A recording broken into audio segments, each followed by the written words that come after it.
साथियों, जय जोहार, जय मूलनिवासी। साथियों, हमारे पुरखों ने पूर्व, पश्चिम, उत्तर, दक्षिण क्यों बनाया? चारों दिशाओं में चारों कोनों का ज्ञान क्यों जरूरी है? भाग 2। साथियों, आगे नवा है हमारी प्राकृतिक भौगोलिक सीमाएं अथवा बनावट। जब हम दक्षिण भूभाग की बात करते हैं तो पाया जाता है कि यहाँ सभी प्रकार के अनुकूल वातावरण, अनुकूल जलवायु, अनुकूल मौसम, सभी ऋतुएं, सभी प्रकार के फल फूल, सागर महासागर, सभी प्रकार के प्राकृतिक खनिज पदार्थ एवं वनस्पति एवं पेड़ पौधे और सभी प्रकार के जीव जंतुओं से भरा पूरा हमारा धरती है। यहाँ सभी प्रकार के अनाजों का उत्पादन किया जाता है। यहाँ समाजवादी व्यवस्था है। यहाँ के लोग अच्छे सीधे साधे हैं। प्राकृतिक जीवन न्याय एवं सच्चाई पर आधारित मानवता और इंसानियत एवं मासूमियत की जीवन जीते हैं। साथियों, या यूँ कहें कि यहाँ ऐसा क्या नहीं है जो कि उपलब्ध नहीं है। यही बात दूसरे दिशाओं में नहीं पाई जाती है। कहीं भीषण गर्मी तो कहीं कड़कड़ाती सर्दी, कहीं मरुभूमि तो कहीं धूप का क्षेत्र, कहीं ज्वालामुखी तो कहीं भूकंप का भय। इस तरह यही कारण है, चाहे पूरब के हों या पश्चिम या उत्तरवासी, सभी के सभी का निगाह दक्षिण क्षेत्रों पर टिकी हुई है। सभी दिशाओं के लोग बारी बारी से हमारे यहाँ आया करते हैं और यहाँ कब्जा करते हैं। जैसे कि पूरब के मुग़ल, पश्चिम के अंग्रेज और उत्तर के आर्य लोग। इन दिनों मुग़ल और अंग्रेज तो चले गए, किंतु आर्य यहाँ से जाने का नाम नहीं ले रहे हैं और दक्षिण प्रकृति को छत विछत करने, बिगाड़ने, यहाँ का पर्यावरण, वायुमंडल दूषित करने, पानी को गंदा करने, यहाँ के खनिज को दूसरे दिशाओं में ले जाने, यहाँ के अनाज, जमीन, जनी एवं प्राकृतिक संपदाओं का भोग विलास करने के चक्कर में दक्षिण के मूल निवासियों को गुलाम बनाकर खूब अन्याय व अत्याचार, शोषण, लूट इत्यादि कर रहे हैं। ऐसा कौन कर रहा है? यही ना जो बाहर या दूसरे दिशाओं से आए हुए हैं। दूसरे दिशाओं से आए हुए उत्तरी, पश्चिमी और पूर्वीय लोग हैं। इस तरह जब हम अपने आप को पहचानेंगे नहीं, दक्षिण वासियों को नहीं जानेंगे, तब तक हम गैरों से बच नहीं पाएंगे। इसलिए दिशा का ज्ञान होना निहायत जरूरी है, अन्यथा पूरब, पश्चिम एवं उत्तरी लोगों के चपेट में आने से कोई बचा नहीं सकता है। इन लोगों के चपेट में आते ही हमारा सर्वनाश तय है। इसलिए आइए हम सब मिलकर अपनी दिशाओं को बचाएं, अपने दक्षिण के लोगों को उन खूंखार लोगों से बचाएं। दक्षिण का भूभाग पर सबसे पहला अधिकार दक्षिण के स्थानीय मूल निवासियों का है। इसलिए अपनी धरती, अपने अधिकार को कायम रखें, दुश्मनों से बचा कर रखें। ये तब होगा जब हम दिशा का ज्ञान जान पाएंगे। 10वां है हमारी घर बनाने की मान्यता। साथियों, प्रत्येक दिशाओं की घर बनाने की अपनी अपनी मान्यता होती है। यदि दक्षिण वासियों की बात की जाए तो यहाँ जिंदों का घर पूरब और पश्चिम बनाया जाता है और मृतकों का घर दक्षिण से उत्तर बनाया जाता है। मृतक अथवा शव का सिर को दक्षिण दिशा की ओर रखा जाता है, जबकि पूरबवासी मृतक का सिर पूरब, पश्चिमवासी पश्चिम और उत्तरवासी मृतक का सिर को उत्तर की ओर रखते हैं।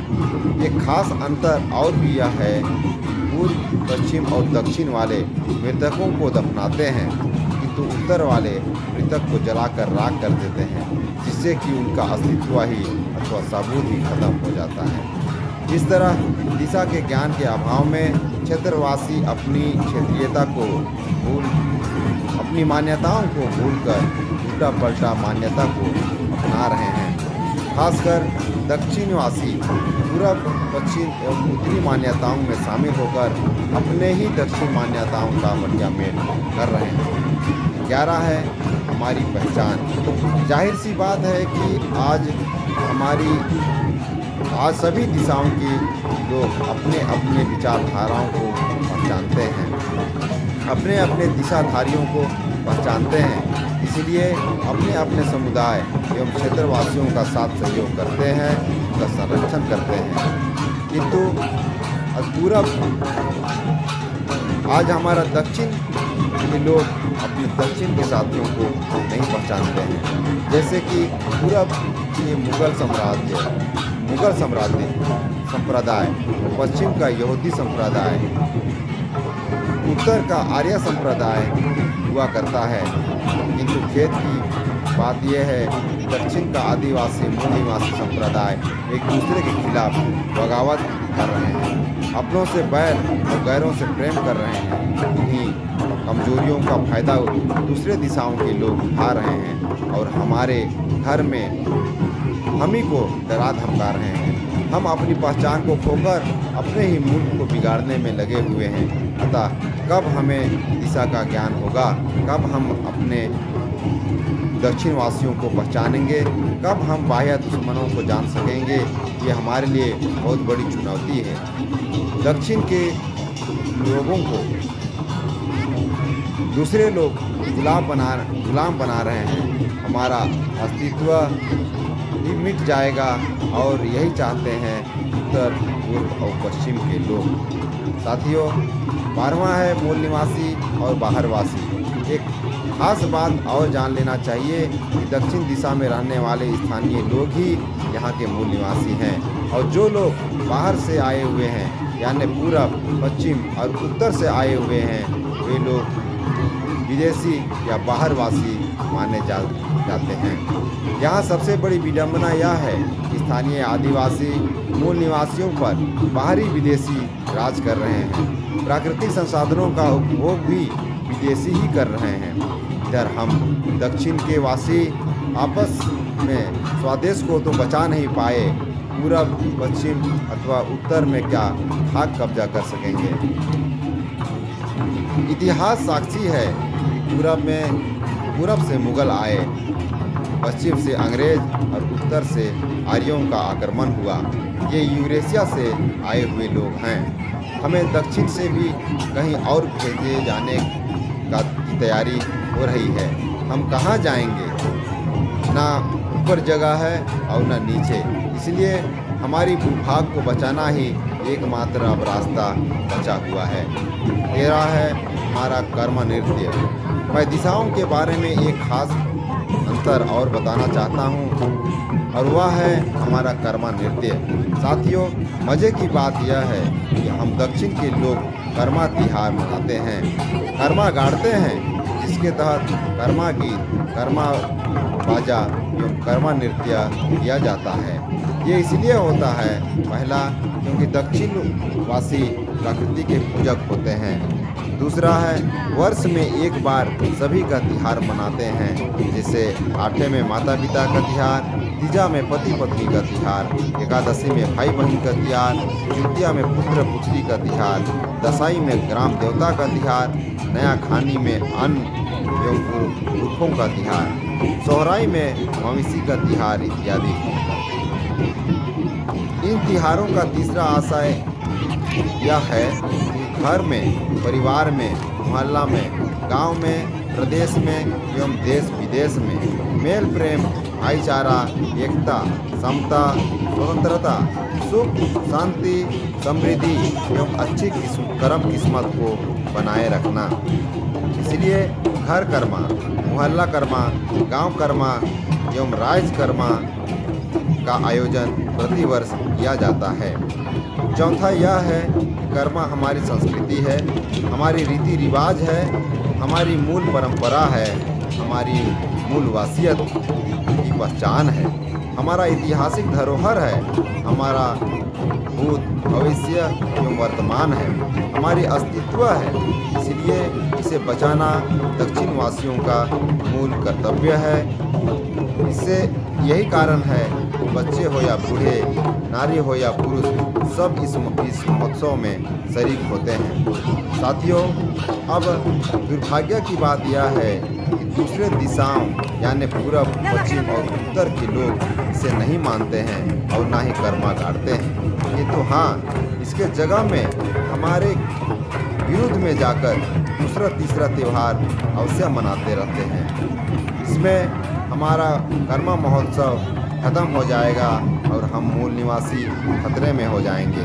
साथियों, अब ज़रूरत है संपूर्ण दिशा का ज्ञान रखना, जिससे कि हम पूरब, पश्चिम और दक्षिण एक विचारधारा के लोग एक साथ मिल सकें और गलत या अन्यायी व्यवस्था या गलत विचारधारा के खिलाफ हम आवाज़ उठा सकें।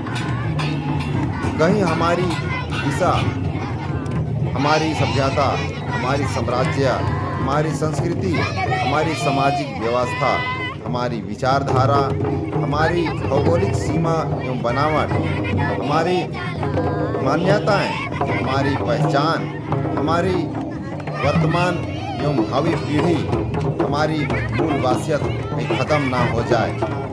इसलिए हमें अपने आप को बचाना है।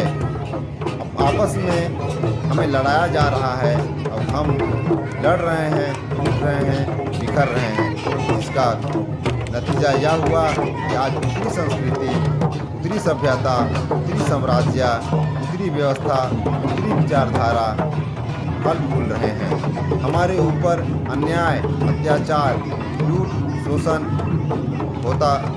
हो रहा है। मुझे खेद के साथ यह भी कहना पड़ रहा है कि हमने उत्तरी लोगों का मुकाबला तो कर नहीं सका है, किंतु अपने ही लोगों को बचाने का क्या बीड़ा उठाया है। हम अपने दक्षिण वासियों को हम कितना जागृत कर पाए हैं। एक बात साफ है, उत्तर के लोग अपनी सभ्यता, संस्कृति को स्थापित करने के लिए दिन रात तत्पर रहते हैं, किंतु जिसका नतीजा यह हुआ कि वे सभी दिशाओं पर भारी पड़े हुए हैं। किंतु आज हम दक्षिण वासी मुंह के खा रहे हैं। पूरब, पश्चिम व दक्षिण पर स्थापित करने के बजाय अपनी भी संस्कृति को हम खत्म कर रहे हैं। इसलिए पूरबिया हो या पश्चिमा या हो दक्षिण भाई बहनों, अब हमें जागना होगा, अपने आप को बचाना होगा, अपने क्षेत्र को बचाना होगा, अपने मूल को बचाना होगा, अपने विचारधारा को बचाना होगा। इसी में हमारी भलाई है। यदि आप ऐसा करना चाहते हैं तो आप मेरे चैनल को सब्सक्राइब कीजिए, मेरे इस वीडियो को शेयर कीजिए, जिससे कि दिशा की जानकारी सब तक पहुंच सके। अन्यथा अनभिज्ञा बने रहेंगे और हमारा सब कुछ सर्वनाश होता रहेगा, हम कहीं के नहीं रह जाएंगे। इसीलिए ये मेरा छोटा सा प्रयास है, आप इसे साथ सहयोग करेंगे। इसी आशा और अपेक्षा के साथ मैं अपने वाणी को विराम दे रहा हूँ। आपने मेरी बातों को सुना, इसलिए बहुत बहुत धन्यवाद। जय जोहार, जय मूल निवासी, जय कर।